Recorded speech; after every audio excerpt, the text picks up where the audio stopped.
Hello, everyone.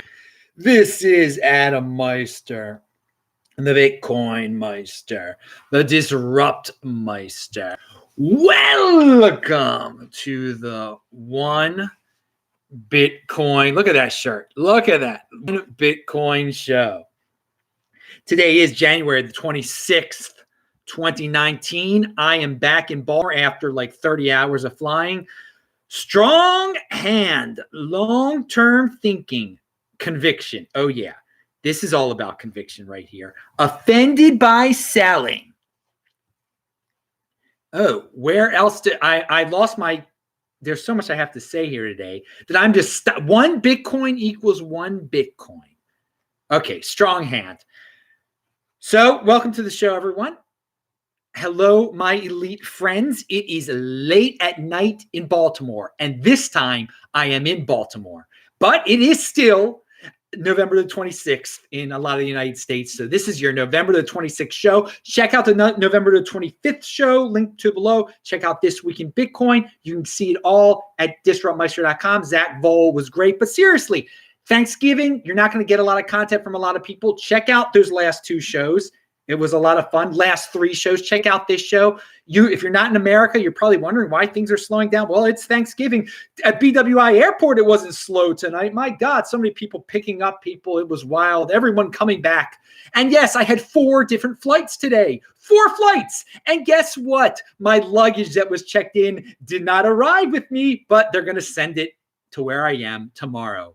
Thank you, United, in advance. It best be coming tomorrow, because I want to pound that like button and get all those Bitcoin shirts out of my suitcase, which is in Chicago now, I guess, on its way to BWI in the middle of the night. Yes. Okay. And yeah, it's cold. Well, it's not that cold, but it's not Australia. I miss you, Australia. And how am I wide awake? I don't know how I'm wide awake. I really want to go to sleep. But a new show every day. That's what you get here. Play this at 2x, people. Remember, play this at 2x. If you got questions, put it in the super chat, or you can type it Bitcoin Meister, and I will notice it. And I wanted to thank Carlos Velarde Jr. He sent $5 in the super chat for yesterday's show, which I wasn't even around for yesterday's show. I was on a plane. But the magic of the internet. Oh, you can upload things and then it goes live. So you have a new show every day. It was a good one. Beyond Bitcoin type of stuff. I was talking about Pete Buttigieg. And then all of a sudden I noticed on Twitter, like, he's getting ripped on today. Just as I predicted, sort of. But anyway, that's Beyond Bitcoin stuff. Let us get into Bitcoin stuff, okay? You're tired of hearing me rambling on about being back in Baltimore. Ken Bozak just sent $4.20. I haven't seen you for a while, Ken. Do you want to be on the show on Friday at 2 p.m.? This Week in Bitcoin will be on Friday at 2 p.m. most likely. Ken Bozak, I know it's Black Friday. You're in America. I'm trying to get foreigners on, but do you want to be on? He said, yes, please. All right, look at that. I'm in motion. This is how you do it. In the middle of the show, you're getting people on your Friday show. So yes, Ken will be on the show, and we'll have some foreign people from outside the United States also. I'm working on specifics, but it will be on at 2 p.m. on Friday. Very good. We'll have someone from the Netherlands on. Boris will be on. Okay. And people are saying hello. Woo, live. Oh, yeah, you better believe this is live. But even if it's not live for you, it's just as good when it's not live. I was talking about Bitcoin with some dude on the plane today. I'll get to that in a second. Alistair Milne has a great tweet that reminds us of the past that you guys should know about. 2014. Now, he says it's 2015, but it was 2014. Alistair Milne says, in 2015, everyone was mocking Tim Draper for buying Bitcoin at auction for around $600. The same people are laughing at holders accumulating before the next halving. I bought more yesterday, says Alistair Milne. Alistair, I'm so glad you, even though you got the year wrong, that you reminded me of the great Tim Draper, what he did. And I remember people mocking him for buying 30,000 Bitcoin at an auction. Yes. They said, oh, you were so foolish. Now, we don't know how much he paid, but people assumed it was like around 500 and 600. And they were laughing at him. Oh, that stupid rich man. he just got lucky. He's not lucky anymore. He just got 30,000 Bitcoin for $500 a piece. What an idiot, people were saying. It's dying. And you envious people out there wonder how rich people get rich. They don't need to fit in. They know when they have long-term thinking. They don't get freaked out by down markets. So yeah, the rich people are getting richer now. They're accumulating now. Alistair Milne's pretty rich and he's still buying it now. Hey, but people will complain in the future. And I just want to tell the people who weren't around back in 2014 how it was. Because I mean, most people in their right minds are now like, whoa, that was a really good deal Tim Draper got there. 30,000 Bitcoin in the 3-digit realm? Oh yeah. Oh yeah. But people were ripping on him. People thought he was a fool. People thought he was crazy. I didn't. I thought it was great. I was trying to figure out how much he paid for each one. I just wanted to know. We'll never know unless he admits it. All right. So guys, if you're getting worried about people saying, "Oh, how could anyone buy now?" Just think back to them. Pound that like button.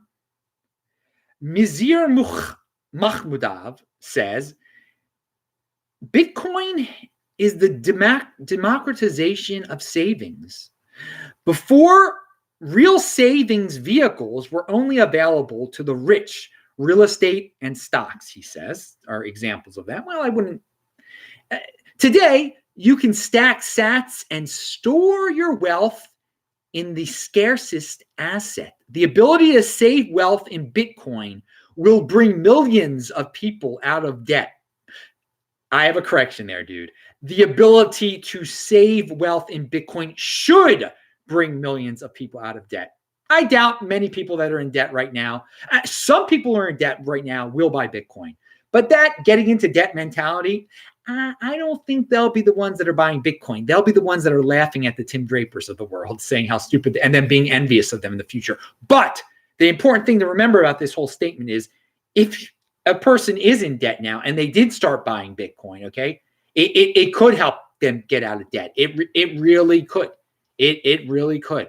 It could teach people about savings. Just give them the mentality to say, wait a second, I got to get myself out of debt, then I got to buy myself some Bitcoin, okay?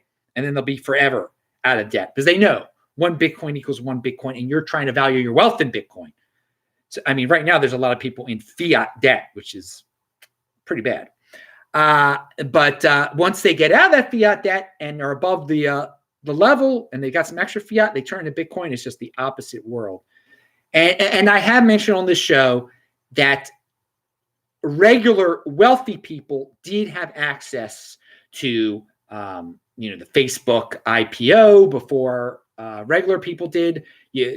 Again, so this is something. This is just like a Facebook IPO or a Google IPO for regular people. I've been talking about this for years and years and years. So he's getting at a point that I've gotten at before. All right. Thank you, Mazir. Matt Odell. All right.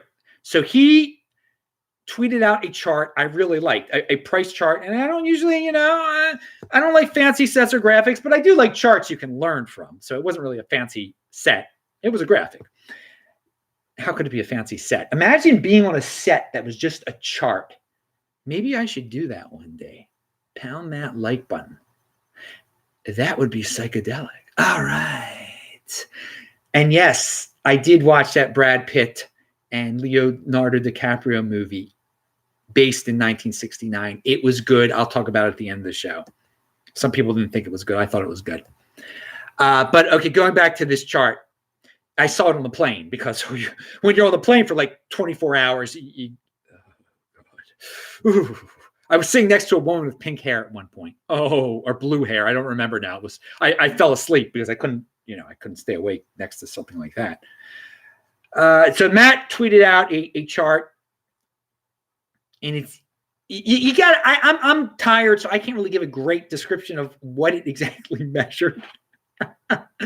Percent, and I was talking about this on my videos the other day about percent of the previous all-time high that the price is currently at. Well, this chart charts out the percent of the cycle low, okay? the price, the current price, what percent of the cycle low it currently is. And of course, that's over 100%. It's over because we've already reached the cycle low of whatever 3,000, whatever it was.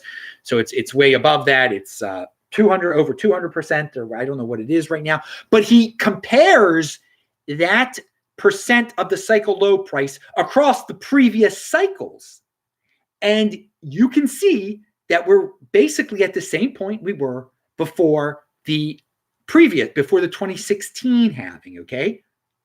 And the only difference, and I pointed this out the other day, the only real big difference in the chart was what happened this summer when the price of Bitcoin was quite a lot more than the cycle low. And that didn't happen the 2 other cycles. So check out that chart. It is, if you need to strengthen your hand, I think it will. It's all cyclical type of deal that I talk about a lot. And something that the charts also show is that after the halving, it's always the percentage of the cycle low of the price, the percent of the cycle, it goes up quite a bit. All right, and it's following the same pattern. So you judge for yourself. Look at the chart below, link to below. And Coinmetrics did it. I forgot who did it now, but Matt Odell tweeted it out, and that's what's linked to below. Should I erase that one? And all right, so I'm on the plane, and the dude, we just got to talking, and he asked me what I did. I talked about Bitcoin, and he'd heard of it, in 2012, but he got gold and silver instead, and he was kind of bitter about that. But he really was. He was a young guy, and he was open. He was open to learning, and he had heard quite a bit about it, and we had a good conversation. So I'm always in motion, always willing to talk about it. And this was on the 4th leg of my journey. This was the Chicago to Baltimore flight, and so I was really tired, and there was a lot of turbulence on that flight as it started raining in Chicago. But it was a good distraction. It made the flight go by a lot faster. So maybe he's watching.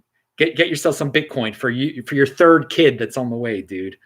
All right, it's a good thing to get for your kids that are on the way. They'll thank you in the future. Something I also wanted to say is just a reminder. I'm in Baltimore, and an easy way you can tell that I'm in Baltimore is that I always put the location of where I am below every one of my videos. And there's just the attention to detail has been lost today by so many people. So many people are in a rush. They'll ask me questions that I've already answered in the notes section, and they ask me where I am, and it's written right. And I say it all the time. Like, if you want to know where I am, I always have it written down in the notes section. But attention to detail is a lost art today. Guys, don't be impulsive. Go the attention to detail direction. It can help you a lot. Take your time, read everything, and try to gather the specifics, because most people, they are in such a big rush today. There is no attention to detail, and people who appreciate attention to detail, people who are not impulsive, and when they see someone else has that attention to detail, it's a bonding type of thing. That's how you network. Okay, that's how you network. Have an attention to detail. All right. By the way, dudes, so I didn't check the Bitcoin price. When I left Australia, I knew what it was, and then I checked it when I got back here. So it was like over 30 hours without the Bitcoin. It's fun to do. It's fun to do. I had no idea if the Ravens won the Monday Night Football game. I knew they were on Monday Night Football. Had no idea if they won. And I'm in Baltimore right now, Baltimore County, but whatever. Just you gotta get away sometimes from anyway. You don't get distractions. Focus, baby. And I was focused to get home, do a show, and go to sleep. And yes, I'm in the middle of a 60-hour fast. And still, baby, I love it. Intermittent fasting, pounding that like button. Do it right now. Healthy stuff. Traveling around the world. Thanksgiving, back in Baltimore. Speaking of Baltimore, Jim from Philadelphia, 1983 World Series. Pound that like button. Jim says he has got a good tweet that I tweeted out. I think even when I was traveling, I was able to retweet some things a few times, baby, because I in motion. That's why. No, but Jim, I retweeted this tweet and people liked it. If you get paid in fiat and value your wealth in Bitcoin, you just got a nice raise.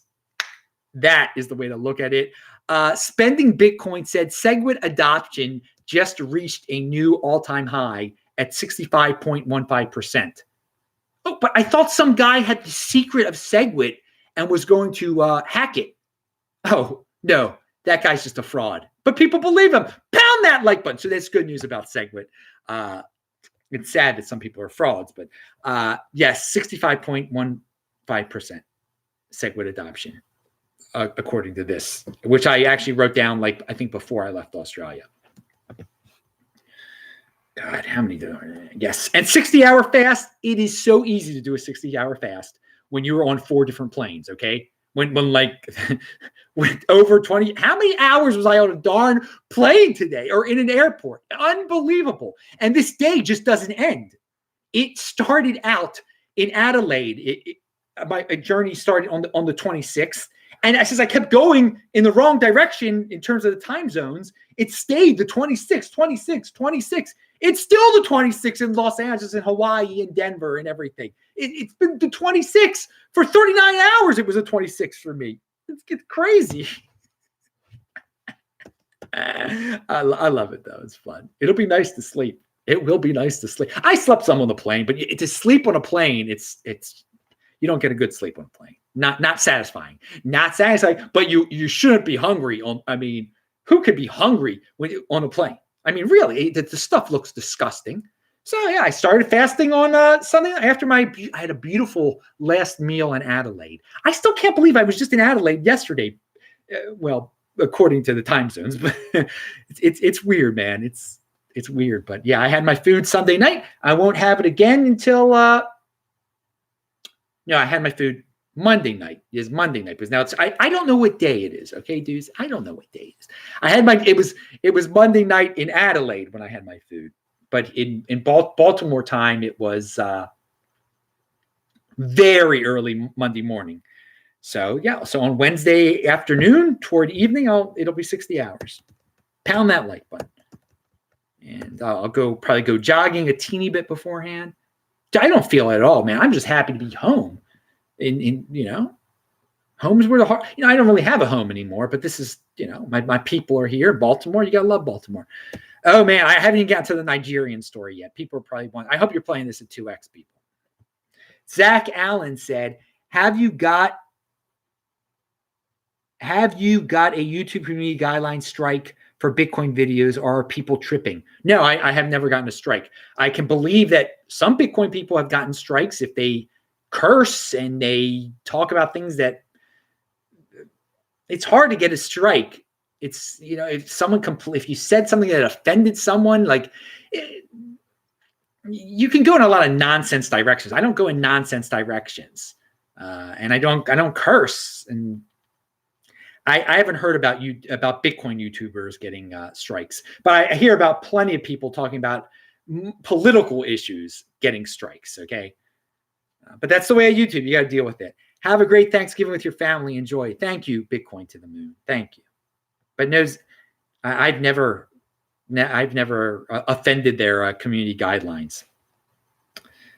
Although I'm offended by their community guidelines on a certain level. But you got to deal with it. So here, Alistair Milne says. He says a new all-time high in smart. I can't say the word. Smart butt. People are being smart butts out there they're being very snippy replies to pro Bitcoin tweets, exceeding levels last seen in the 3000s last year. Yeah, you pointed this out before, Alistair. People are getting cranky. They're getting cranky. They're getting cranky like it was December of 2018. I'm not cranky, dude. You got to avoid that vibe, man. There's a good vibe out there. Bitcoin, baby, long term. Tim Draper. Think like Tim Draper. Think like Tim Draper, not like fake Toshi. Pound that like button. Tim Draper, positive guy. Fake Toshi, not so positive. No. All right. We talked about Thanksgiving break controlling the world. It sure does. Even Australians are talking about it in this chat. Bitcoin Magazine, Vlad, who's been on the show. Maybe maybe Vlad will come on the show on Friday. I don't know. Ken Bozak's going to come on the show on Friday. But Vlad is a smart guy. He writes for Bitcoin Magazine. And someone just asked about YouTube. YouTube demonetization. Bitcoin fixes this. YouTube demonetization. Is it demonetizing your content? Bitcoin fixes this. And it's a good article that gives a pretty complicated ways of getting into Lightning Network and earning money through being a YouTube content creator. A lot of YouTube content creators that deal with controversial subjects and then not so controversial ones that like deal with kids are getting demonetized. And because they're really strict now, they like in every video you make, you have to say, are there kids in this video? And the default is no, but if you say yes, I guess you can get I don't know. I don't have nothing to do with kids in videos. This is all about being over 18 here. Pound that like button. Although Bitcoiner, that's the thing about Bitcoiners. You could be like a 14-year-old and figure out how to get Bitcoin. That's it. Bitcoin can't stop anyone. You can be any age. You could be 90, like Craig Ship's father. He's over 90 now. Or you could be, I mean, who knows? Some 14-year-old kid in South Africa that somehow figured it out. But Vlad wrote a whole article, and it's a good article, but someone replied in the tweet, in the tweet thread, and thank you, Tony, I'll get to you in a second, man. Wouldn't it just be easier to put a Bitcoin wallet address in your description rather than getting your subscribers to download things and make accounts? I got to go with that one. For most people, it would be easier and that's what I've recommended for everyone, just to list a Bitcoin address in your description. Most people can't do complicated things like download things and make accounts. But Vlad says, in terms of speed, scalability, fees, and even financial privacy, it's better for them to start with Lightning services. Afterwards, they can learn much more about how Bitcoin works and how they're supposed to manage their financial sovereignty. Okay.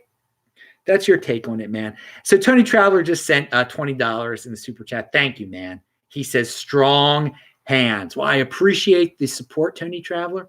And I'm glad you're a traveler. I'm clearly a traveler. I will be in Baltimore until December 12th. And then I'll be off to Tucson, Arizona. Look at that. You can get shirts like this linked to below. You know, there's going to be all sorts of different shirts worn. Hopefully, the shirts that are in my suitcase, which is in Chicago, I'll be wearing them again in the future, real soon, because I really like to get that suitcase back. Nothing too like valuable in there, but I mean, that would anyway. Okay, yeah, I was kind of shocked when I'm waiting at the carousel and my luggage didn't show up. I only have one bag. I got the bag I put in my back with a laptop and some important stuff in it, my talis and my tefillin, and then the big bag is just I live out of that big bag. I only travel. That's all I need. That's all I need for like 3 months of travel. I'm good, baby. I'm a man. That's what a man could do. He travels light. I'd like to get the suitcase back. Yeah, I know it's 20 years old too. Of course, I don't buy a new suitcase, but you know the Bitcoin shirts and like my sweatpants and my running shoes are in there actually. That would be nice to get back instead of use some broken old pair like the pair that I wear like every day. It'll come tomorrow. I got confidence in you, United and BWI, etc. So we're finally getting to the point of the Nigerians here. Matt Alberg, I have talked about this dude before. He analyzes the peer-to-peer Bitcoin trading networks, selling networks, whatever you want to call them, Paxful, and what's it called? I can't even think of the other one that local Bitcoins. That he gives analysis of this, and he mentioned in something I saw before I actually found this article that in sub-Saharan Africa, again, the volume is picking up. The volume is larger than it was at the all-time high. I think I mentioned this in other shows. But with this, he wrote an article, and it's a really interesting article.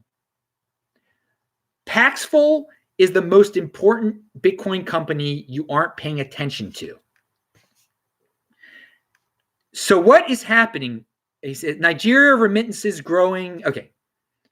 Here's a quote from the article because it shows what he's found out is that Nigerians around the world and in Nigeria, they figured out a way to combine remittances and Bitcoin and gift cards and taking pictures, and they're buying Bitcoin and gift cards, and they're sending money home to Nigeria. This is good. And despite the Naira, the Naira is a very inflationary currency, and even though Bitcoin's price has gone down lately, they're still doing well. So what is happening here then? What I discovered is that mostly Nigerian immigrants in the USA are purchasing gift cards in the USA, taking a picture of the card and receipt, and then immediately sending those pictures to their family and friends in Nigeria using WhatsApp. Those on the receiving end of the gift card purchases in Nigeria are the ones who then upload the pictures to Paxful. These Nigerians in Nigeria use the gift cards to trade for Bitcoin and then turn around and complete a second trade, which sells the recently acquired Bitcoin for Nigerian currency through a bank transfer. The whole process is described in the diagram below. Apparently, it only takes like 20 minutes. It sounds pretty darn complicated, but they're using Paxful, and Paxful has enabled a lot of people on the fringes, apparently, to get their hands on Bitcoin, do some creative things with Bitcoin, because you do makeshift remittances with Bitcoin, creative remittances with Bitcoin. Read the article. This Matt Alberg dude, he's good. He's good with the statistics, and he's good with talking about something that a lot of people don't talk about. And I don't pay attention to Paxful at all, unless when he talks about it. Once a time, and finally, we'll end it with a non-Bitcoin note. Once Upon a Time in Hollywood was the movie that I watched. I tried to watch some other movies. I fell asleep during them. They weren't good. Don't even remember what they were now. But Once Upon a Time in Hollywood, it is a good movie if you know about what really happened in 1969. If you know who Sharon Tate was, you have to understand who Sharon Tate was, and to know what those horrible people did to Sharon Tate and her friends. That horrible day in 1969. But and then you get this peek into the Hollywood scene back then. Leonardo DiCaprio, Brad Pitt do a good job, and there were some beautiful women in the movie.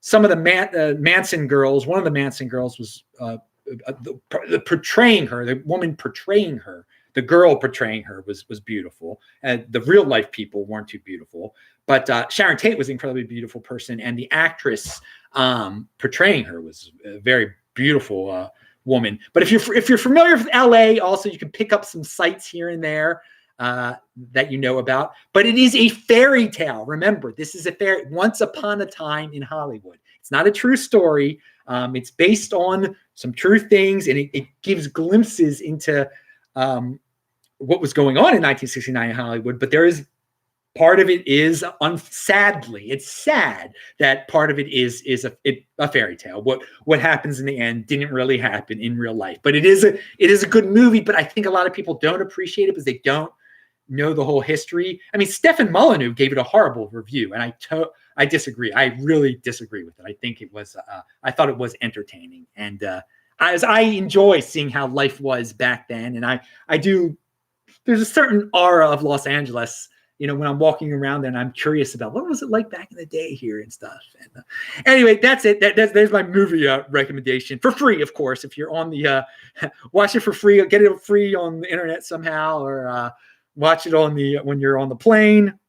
But I found it entertaining. I thought say what you will. I know a lot of those are such mainstream guys, Brad Pitt and Leonardo DiCaprio, and I don't care about their politics or anything like that. They're good actors. They are good actors, and it was entertaining.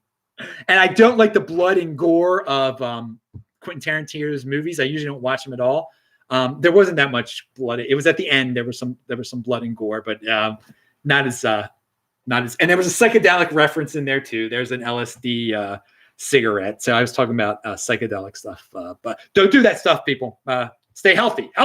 Pound that like button. All right, that's it. Half-hour show. I'm Adam Meister, Bitcoin Meister. Time to go to sleep. Remember, subscribe to the channel, like the video, pound that like button, bang that bell button, click on the squares right there. I will say hi to you guys in the chat. Bye-bye.